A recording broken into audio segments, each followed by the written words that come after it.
Ben, salut, puis ben, je suis contente que tu aies pris la décision de revenir. Bienvenue dans cette première classe gratuite. Alors aujourd'hui, on va faire un exercice ensemble. Je vais t'inviter à peut-être mettre la vidéo sur pause, aller te chercher papier, crayon, puis un bon grand verre d'eau. OK? Alors, je te vois dans quelques secondes, dans quelques minutes.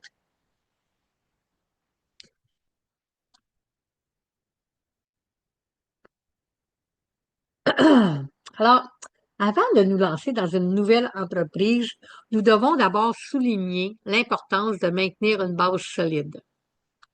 Saviez-vous qu'il a des effets négatifs sur votre santé globale lorsque vous n'êtes pas centré et lorsque vous n'êtes pas mentalement en paix? Il y en a qui disent que c'est important d'être en connexion avec les éléments naturels. Alors, je vais te lire, c'est quoi les effets négatifs? Ah, c'est un instant, je sais ici. Voilà. Les effets négatifs sur notre santé lorsque nous sommes déconnectés.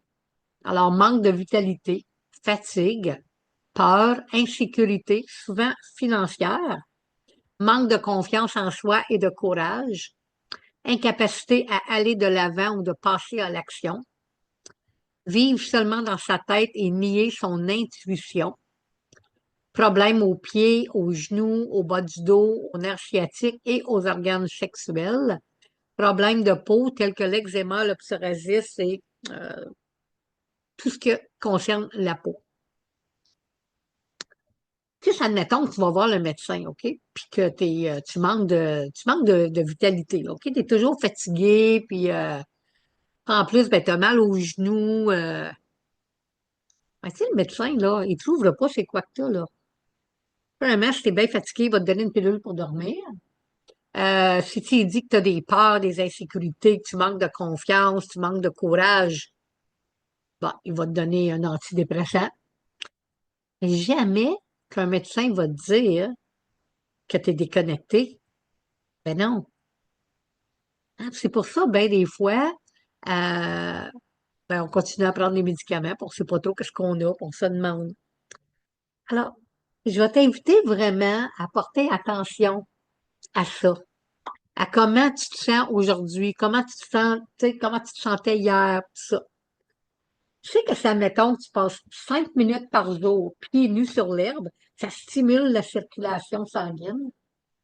En effet, lorsque nos pieds sont en contact direct avec le sol, ils se libèrent de l'excès d'ions qui font circuler l'énergie dans le corps.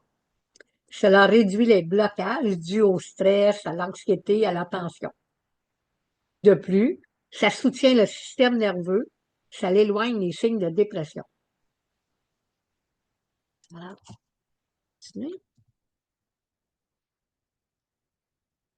Alors, avant de commencer notre exercice, je veux t'enseigner un exercice de respiration. Alors, cet exercice, elle nous connecte avec tous les éléments. Ça nous aide à nous sentir plus proche de la Terre. Quand on se sent plus proche de la Terre, là, ben, c'est comme ça nous donne un sentiment de sécurité. OK? Alors, une fois ancré, on dit qu'on peut établir nos priorités beaucoup plus facilement. Alors, je vais prendre le temps de vous enseigner comment procéder, puis on va le faire ensemble. Donc, juste écouter, je vais vous donner les instructions. Puis ensuite de ça, on va faire cet exercice-là ensemble. Maintenant, si vous vous inscrivez à mes cours, pas chaque classe, mais avant chaque module, on va faire cet exercice-là. Parce que c'est un exercice que je vais t'encourager à pratiquer chez toi, là, à tous les jours, le matin, le soir.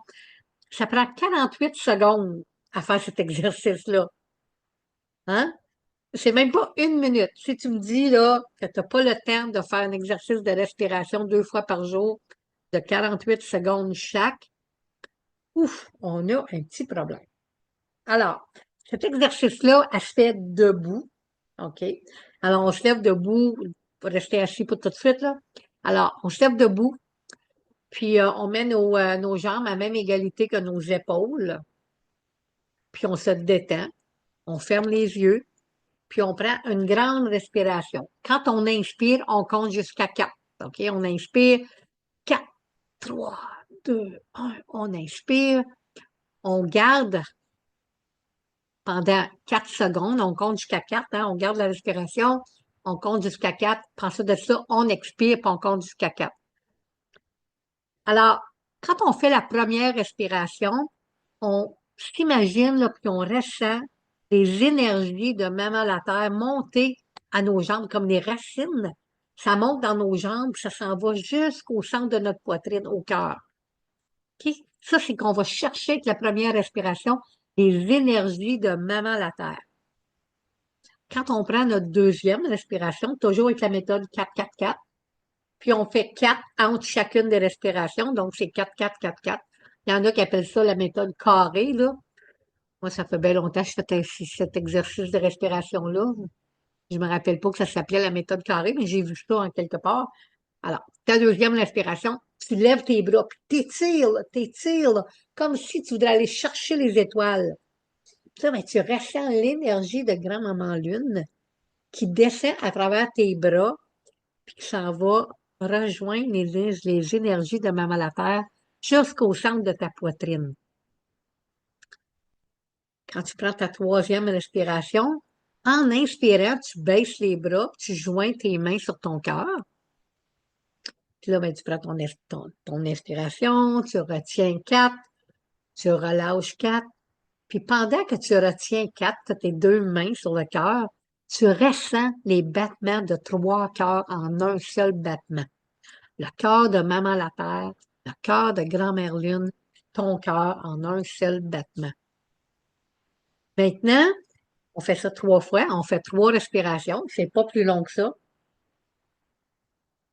Maintenant, quand tu inspires, je vais t'inviter à inspirer de l'amour, de la beauté, de la paix, de la sérénité, la joie, tout ce que tu as besoin, là. Tu vas inspirer ça. Puis quand tu vas expirer, tu vas laisser aller le stress de la journée, tes peurs, tes chagrins, tes peines, tes douleurs.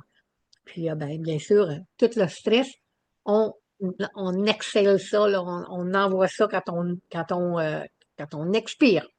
OK? Alors, t'as peut-être pas bien saisi, là, mais je pense que c'est pas bien difficile. Alors, maintenant, on va faire cet exercice-là ensemble. Donc, je vais t'inviter à te lever debout, puis à fermer tes yeux avec les deux mains chaque côté de ton corps, tes deux jambes à même égalité que tes épaules. Ferme les yeux. Puis ensemble, on prend 3 grandes respirations. En inspirant, on compte jusqu'à 4. On retient 4. On relâche 4. On attend 4 et on recommence. OK? Alors ensemble, on va prendre cette première respiration. Retiens 4.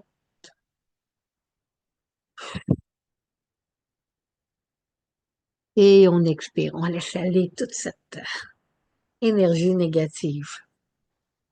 On recommence. Deuxième respiration. Tu lèves tes bras, t'étires. Tu vas chercher les énergies de grand-maman lune. Ensemble.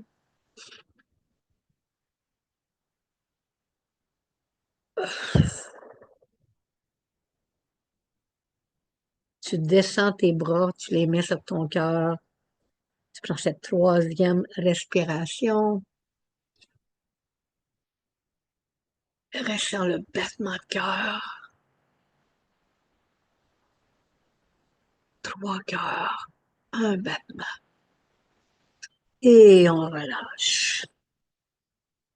Alors, quand tu seras prête, je vais t'inviter à ouvrir les yeux, relâcher les mains, prendre une bonne gorgée d'eau, et je vais t'inviter à te rasseoir. Alors, je suis certaine que tu te sens bien. On peut toujours ressentir un changement d'énergie quand on fait cet exercice-là. Puis moi, ben, je vais vraiment t'inviter. Souvent, j'en ai reparlé de cet exercice-là, de l'apprendre comme il faut, puis de la faire là, au moins 2 fois par jour. Hein? Peut-être essayer d'intégrer ça à votre routine matinale. Là.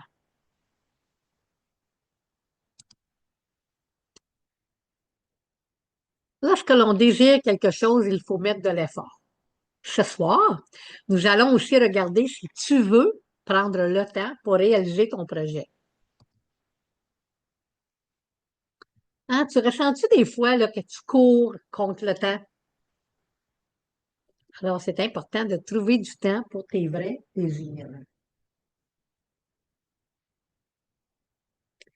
Il ne faut pas se fixer des objectifs pour plaire aux autres, hein? Pire encore, pour suivre le courant. Tu sais, là, ce que la société, elle aimerait que tu crois que tu as besoin. C'est juste toi qui sais ce que tu as besoin. Tout le monde doit avoir des rêves. C'est tellement triste quand vous demandez à quelqu'un, c'est quoi ton plus grand rêve, qu'il ne sait pas quoi dire ou n'ose tout simplement pas répondre. Arrêtez de rêver, là, c'est arrêter de vivre.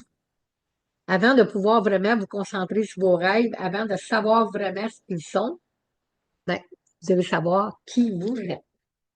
Hein?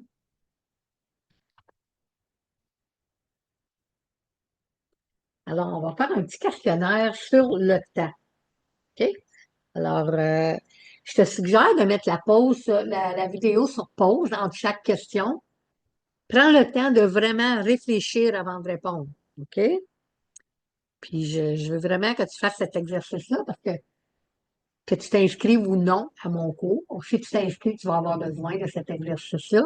Si tu t'inscris pas, ben, c'est pas grave, c'est un bel exercice pour toi. Ça va te faire réaliser plein de choses. Alors, combien de temps par semaine passes-tu devant la télévision? Ceci se calcule par tes émissions préférées ou par le temps que tu écoutes euh, les nouvelles, la météo et tout le temps que tu passes devant la télévision.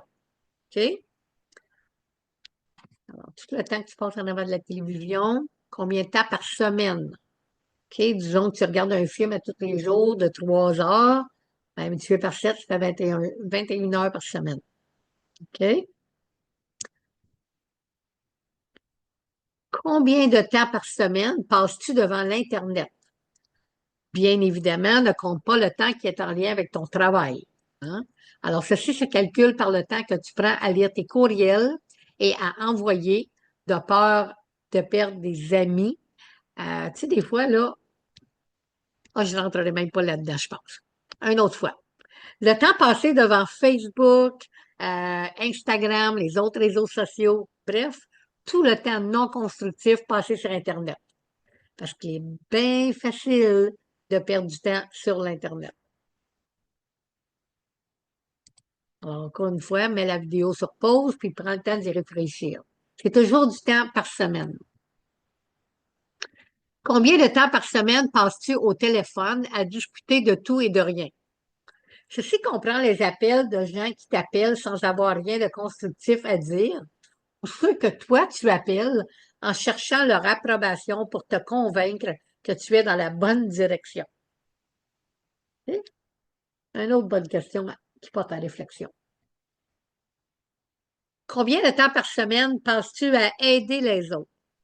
Quoiqu'ici, il n'y a rien de mal à ça, mais le fait de trop s'engager envers les autres t'empêche de t'engager envers toi-même. Quelquefois, c'est une évasion pour justement ne pas être avec soi-même.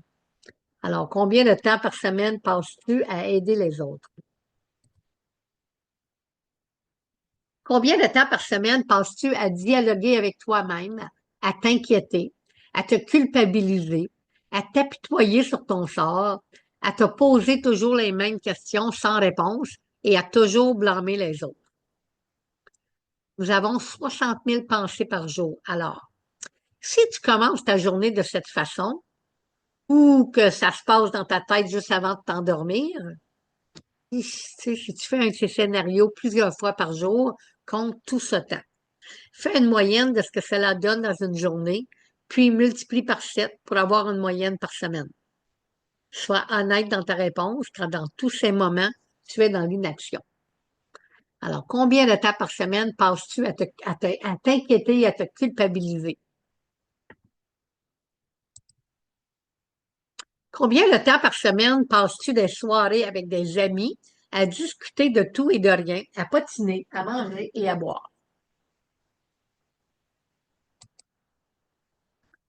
Combien d'heures inutiles passes-tu à magasiner pour de la surconsommation? C'est certain que ça n'inclut pas le temps que tu vas chercher ton épicerie, des choses comme ça, mais tu sais, quand tu fais juste te promener, puis t'es pas sûr, as-tu besoin de quelque chose, t'as pas besoin de rien. Tout ça, là, ben, ça inclut le temps que tu passes sur Internet à magasiner. Hein? Les magasinages en ligne. Si tu n'as pas déjà compté ton temps sur le temps d'Internet que tu passes. Ben, c'est ça. Il y avait 7 questions. Maintenant, additionne tous les temps inscrits de tes réponses. OK? Alors, le total de temps. Puisque certains de ces moments te sont quand même bénéfiques, divise par 2 le temps total que tu as obtenu. Donc, si à la question 8, tu avais, disons, 50 heures, tu le divises par 2, donc c'est 25 heures. Réalise que tout ce temps est du temps que tu voles à la concrétisation de tes rêves. Maintenant, engage-toi à t'accorder, on va dire 25 heures par semaine pour faire des actions vers la réalisation de tes rêves. Es-tu prête à prendre le temps pour réaliser tes rêves? Hmm, bonne question, hein? La maîtrise du temps. De mon côté, j'essaie de ne pas parler du temps comme d'une excuse, parce que du temps, ça ne se gère pas. Point final. On ne peut pas arrêter le temps. On peut pas le faire aller plus vite, on ne peut pas le faire aller plus lentement. Le temps, c'est le temps. C'est ce que vous faites de votre temps qui est important. Réalisez que trop souvent, vous ne prenez pas de temps pour vous, votre famille et d'autres choses importantes. Alors, remplacez la phrase par je n'ai pas eu le temps par je n'ai pas pris le temps. Hmm. Tu sais, là, tout est dans la langue, hein? Tout est dans la conversation, tout est dans les idées. Une fois là, qu'on a prononcé les mots, là, ils sont déjà dans l'univers. Je vais te donner un exemple, OK? Disons que tu dis ah, j'ai été super occupée aujourd'hui, j'ai eu une journée occupée. Euh, tu sais, le message est déjà envoyé, là. Le mot occupé, c'est un mot stressant. Hein? Juste le mot occupé, c'est un mot stressant. Juste le fait de dire ah, je suis super occupé, c'est stressant. Mais ça, mettons que tu changes ce mot-là, puis tu dis active. Je suis très active. J'ai eu une journée super active. Tu viens de changer tout le concept. Le message que tu as envoyé dans l'univers, il est très différent. Donc, vérifiez les mots que vous utilisez, puis les pensées que tu envoies dans l'univers. Alors, ce document-là sur la maîtrise du temps, le questionnaire, tu vas recevoir ce document-là lorsque tu vas t'inscrire à mon cours. Être, faire et avoir. En négligeant l'être, toutes nos énergies sont centrées sur le faire et l'avoir, et il ne reste plus d'énergie pour être. Tu sais, on vit dans une société où tout est centré sur le faire pour avoir, d'où la fatigue et l'épuisement. S'il reste du temps et de l'énergie, nous prenons soin de l'être, de notre personne. Nous devons simplement être avant toute chose. Hein? En négligeant l'être, toutes nos énergies sont centrées sur le faire et l'avoir. Il ne reste plus d'énergie pour juste être. Alors, à qui s'adresse ce cours? Hein, ça, je vais t'en parler quand même un petit peu. Hein? Alors, entrepreneurs en herbe, celles et ceux qui débutent leur parcours entrepreneurial et ont besoin d'une feuille de route, les propriétaires d'entreprises soucieux de leur santé, entrepreneurs souhaitant intégrer le bien-être à leur mode de vie et à leur éthique professionnelle, entrepreneurs en difficulté, entrepreneurs confrontés à des défis tels que le manque d'organisation, de clarté et même manque de motivation.